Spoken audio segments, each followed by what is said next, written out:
Hey everybody, it's Emily at Arc Schooling, and I'm coming to you today with a sort of impromptu book haul. Completely unintentional. I was seriously done with book buying this month. But books happen.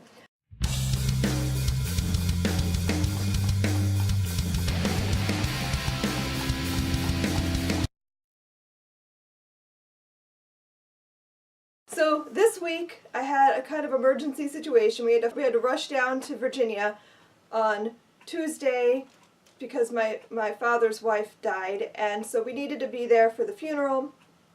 And it was the first time I'd been home in, I think, 16 years.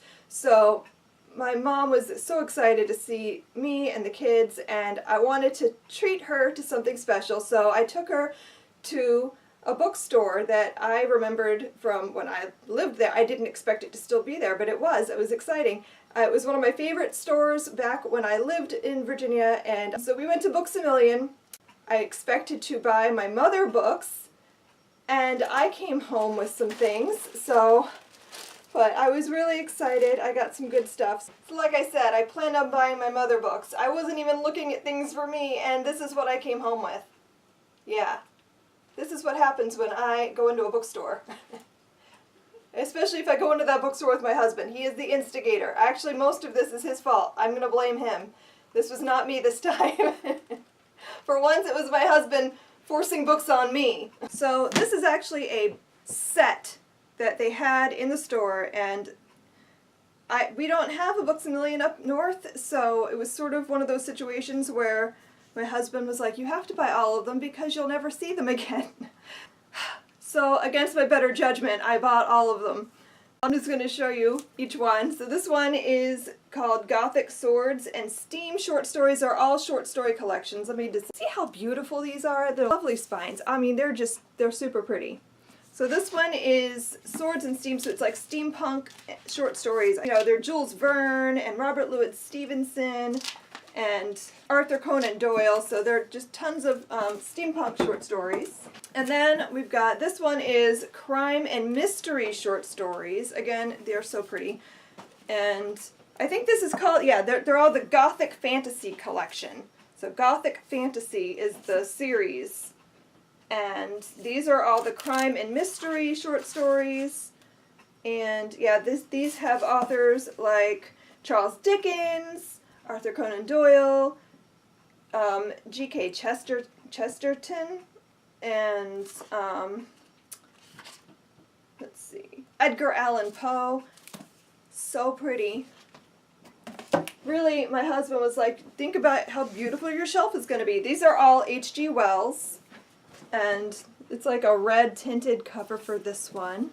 And honestly, he's showing me this collection, and I'm like, oh, I'll just pick 3. And then he's like, no, you're buying them. All of them. All of them. This one's time travel. Yeah, a lot of them have similar authors. So like, this one has Dickens too, and it also has Rudyard Kipling, Jack London, Mark Twain. Can never have enough Twain. This one is Dystopia Utopia short stories. I really like these anthologies too, because you get to read so many different authors that you might not have picked up otherwise. So again, this has Rudyard Kipling, it has Jack London again, and this one also has Thomas More, oh, Utopia, obviously. Mary Shelley's in here. Voltaire. This one is Heroic Fantasy.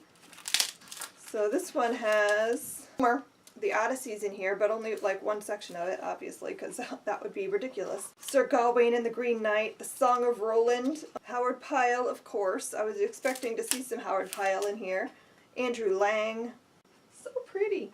And this one is all Lovecraft stories. I don't know a lot of Lovecraft, which is weird. I should have at least at some point in my life read some of this, but I will now. It's so pretty. I like the green. This one is Murder Mayhem. That sounds like fun. More Dickens, of course. I would have expected to see some Charles Dickens in a Murder Mayhem book. What else? I don't know any of these authors. Interesting. Franz Kafka is in here. More Kipling. Lovecraft. Some Edith Nesbit. Interesting. Edgar Allan Poe. Bram Stoker. Ooh, the only thing I've ever read by Bram Stoker is Dracula, so I'm really excited that I don't know these. Some Oscar Wilde in here. Chilling ghost stories, perfect for this time of year. Oh, I see The Legend of Sleepy Hollow is in here. And what else? More Dickens. He's everywhere. Dickens was prolific. Edgar Allan Poe, Oscar Wilde, Edith Wharton. Oh my gosh, I'm almost done, really. Okay, so I've got science fiction short stories. Let's see who's in here.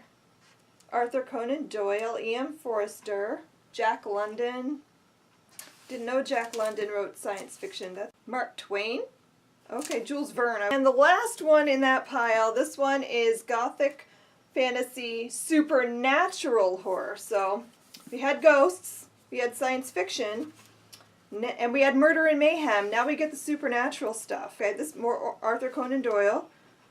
This one also has some Lovecraft, Edith Nesbit, Edgar Allan Poe, of course, Bram Stoker again, The Judge's House. So these are just so pretty. Look at that shelf, you guys. Just look. Isn't that pretty? That is super pretty. We ended up with 11 books total when we bought these, and that's all they had in the store, and so I thought it was a little weird that there was 11 books in the series. I don't know, odd numbers bug me. I got these for $10 each, which I thought was a pretty good deal considering that these are like really gorgeous hardcover, beautiful books.